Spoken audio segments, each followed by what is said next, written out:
Guys, welcome back to another blog. আজকের দিনটা শুরু হয়েছিল আমার নেল এক্সটেনশন ক্লাস দিয়ে। ওদেরকে কিছু কাজ দিয়ে আমি চলে গেলাম একটু লাঞ্চ করতে, কারণ এরপরে আর সময় হবে না। আজকে ছিল একটা ইম্পর্টেন্ট কাজ, যেটা হচ্ছে কুলফির ভ্যাকসিনেশন। তো আমি ক্লাস করিয়ে ঝটপট বেরিয়ে পড়লাম কুলফিকে নিয়ে। কুলফির কানগুলো তো হাওয়ায় বাটারফ্লাই এর মতো উড়ছিল। তারপর আমরা যেতেই একটা জার্মান শেপার্ডকে দেখে তো কুলফির ভয় পাগল হয়ে গেল, ও তো পালিয়েই যাচ্ছিল।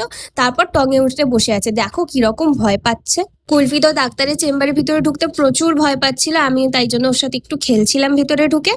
তারপর সবকিছু কমপ্লিট হয়ে যাওয়ার পর বেরিয়ে পড়লাম একটু বাইরে, যাচ্ছি সোদপুরে শিলেদার্সের জুতো কিনতে। জুতো কেনা হয়ে গেছে, তারপর আমাদের নাকি একটু বিরিয়ানির গন্ধ আসছিল, তাই আমরা বিরিয়ানি খেতে চলে গেলাম। কোথায় গেছি সেটা কমেন্টে গেস। ফার্স্টে নিয়েছিলাম চিকেন রেশমি মালাই কাবাব। এটা তো কোনো এক্সট্রা করে বলার কিছু নেই, অসম খেতে। তারপরে নিয়েছিলাম স্পেশাল চিকেন বিরিয়ানি। যেহেতু পুরোটা খাওয়া পসিবল হয় না, তাই আমি এটাই প্রেফার করি। বিরিয়ানিটা তো খেতে খুবই ভালো ছিল। হ্যাঁ, তবে আমাদের অনেকক্ষণই ওয়েট করতে হয়েছে, তারপরে আমরা পেয়েছি। অনেকটা ভিড়ই ছিল, কিন্তু এতক্ষণ ওয়েট করার পর যখন ফার্স্ট বাইটটা নিলাম, ব্যাস শান্তি। হ্যাঁ গাইস, আমরা গেছিলাম অনির্বাণ বিরিয়ানিতে। So guys, that is for today's blog. ভিডিওটি ভালো লেগে থাকলে লাইক কমেন্ট করে দিও, আর চ্যানেলটি সাবস্ক্রাইব করতে ভুলো না কিন্তু। See you in the next blog. By.